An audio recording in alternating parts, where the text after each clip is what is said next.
নমস্কাৰ বন্ধু বান্ধৱীসকল, lion health care tips Assamese চেনেললৈ আপোনালোক সকলোকে স্বাগতম জনাইছোঁ। আজি আলোচনাৰ বিষয় হ'ল হাৰ্ট এটেকৰ বিষয়ে।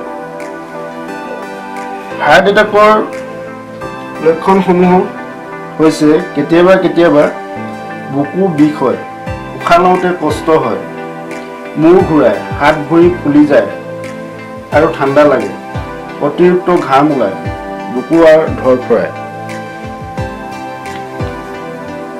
আজি আপোনালোকলৈ হাৰ্ট এটেক ভাল হোৱা এনেকুৱা এটা ৰামবান ঔষধ লৈ আহিছোঁ। এই ভিডিঅ'টোত ইয়াক কেনেকৈ ব্যৱহাৰ কৰিব পাৰি দেখিবলৈ পাব। ভৱিষ্যতে আপোনালোকৰ হাৰ্টৰ এটেক কেতিয়াও নহয় এই ঔষধ ব্যৱহাৰ কৰি। হাৰ্ট এটেক ৰোগীয়ে এই ঔষধ ব্যৱহাৰ কৰিব পাৰিব আৰু যিসকলৰ হাৰ্ট এটেক হোৱাৰ সম্ভাৱনা আছে তেওঁলোকেও এই ঔষধ ব্যৱহাৰ কৰিব পাৰিব। এই ঔষধৰ কাৰণে 1 গিলাচ গৰম পানী লাগিব। 1 গিলাচ গৰম পানী আৰু মেথি গুটি 1 চামুচ লাগিব। 1 চামুচ মেথি গুটি এই গৰম পানী দি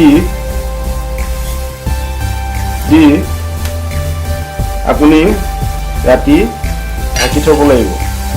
ৰাতিপুৱা শুই উঠি খালী পেটতে পানীখিনি চাহৰ নিচিনাকৈ খাব লাগিব। চাহৰ নিচিনাকৈ খাই মেথি গুটিখিনি চোবাই খাব। এনেকৈ আপুনি 3-4 মাহ ব্যৱহাৰ কৰিলে 90% হাৰ্ট এটেকৰ ৰোগ ভাল হয় আৰু 10%হে আৰু অলপ বেছি দিন খাবলগীয়া হয়।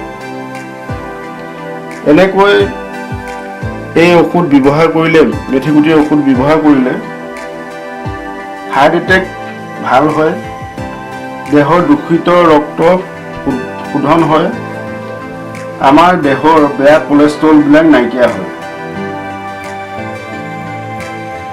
এনেকৈ আপোনালোকে মেথি গুটিৰ পানী খালে হাৰ্ট এটেক সম্পূৰ্ণৰূপে ভাল হ'ব। এই ভিডিঅ'টো চাই আপোনালোকে ভাল পালে মোৰ চেনেলটো ছাবস্ক্ৰাইব কৰিবলৈ নাপাহৰিব। আজিলৈ ইমানেই, ধন্যবাদ।